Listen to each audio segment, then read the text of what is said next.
মিজানুর রহমান আজহারী সাহেব বাংলাদেশের একজন খুব জনপ্রিয় আলোচিত ইসলামিক স্কলার। তিনি রাজনৈতিকভাবে জামাত সমর্থন করতে পারেন, সেটি নিয়ে আমাদের দ্বিমত নাই। আপনার 10-15 দিন কিংবা 36 দিনের আন্দোলনে এই গণঅভ্যুত্থান হয়নি। এর পেছনে একটা দীর্ঘ প্রেক্ষাপট রয়েছে। অসংখ্য মানুষের ত্যাগ এবং নির্যাতন, নিপীড়ন, বঞ্চনার ইতিহাস রয়েছে। বিশেষ করে ভারতীয় নীল নকশায় 2008 সালের ক্ষমতায় আসা আওয়ামী লীগ ক্ষমতায় এসেই প্রথম বাংলাদেশের স্বাধীনতা সার্বভৌমত্বের প্রতীক সামরিক বাহিনীকে পঙ্গু করার জন্য বিডিআর বিদ্রোহের নামে মেধাবী দক্ষ চৌখস সামরিক অফিসারদেরকে হত্যা মিশন বাস্তবায়ন করেছিল। আপনারা দেখেছেন 2013 সালে এই শাপলা চত্বরে দল মত নির্বিশেষে সারা দেশ থেকে আগত আলেম ওলামাদের উপরে রাতের অন্ধকারে কি বিভীষিকাময় বর্বরচিত হামলা চালিয়েছিল সেটি আপনারা দেখছেন। এবং সেই ঘটনা নিয়ে সংসদ উল্লাস করে বলেছিল যে হুজুররা সাদা পাঞ্জাবিতে রং মেখে এসেছিল। এই সমস্ত কথা তো আপনারা শুনেছেন।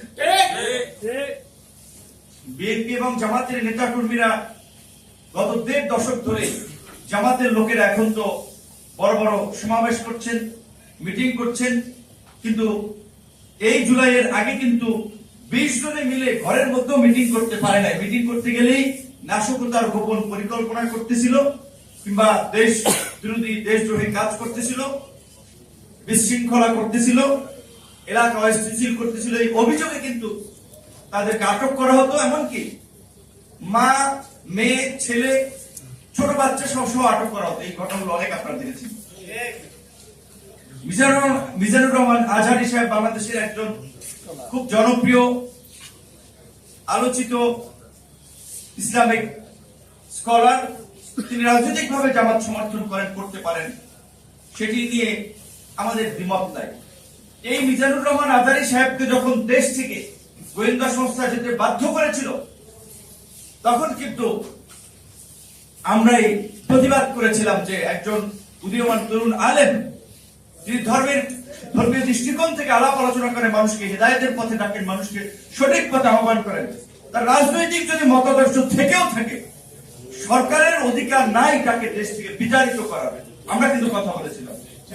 জামাতকে যখন এই যুদ্ধাপরাধীদের বিচারের নামে ফাঁসি দেওয়া হচ্ছিল, জামাতের সবচেয়ে ঘনিষ্ঠ সহযোগী একসাথে সরকার গঠন করেছিল, 4 দলীয় জোট গঠন করেছিল, বিএনপিও বলতে গেলে কার্যত যখন নীরব ছিল, পরিষ্কার ভাবে এখন গুগলে সার্চ দেন, পত্রিকার হেডলাইন পাবেন, আমরা পরিষ্কার ভাবে বলেছিলাম কিন্তু যে ভারতীয় নীল নকশায় ইসলামী রাজনীতিকে ধ্বংস করার জন্য, ইসলামী রাজনীতিকে দুর্বল করার জন্য মূলত জামাত নেতাদেরকে অনেককে ফাঁসি দেওয়া হয়েছিল।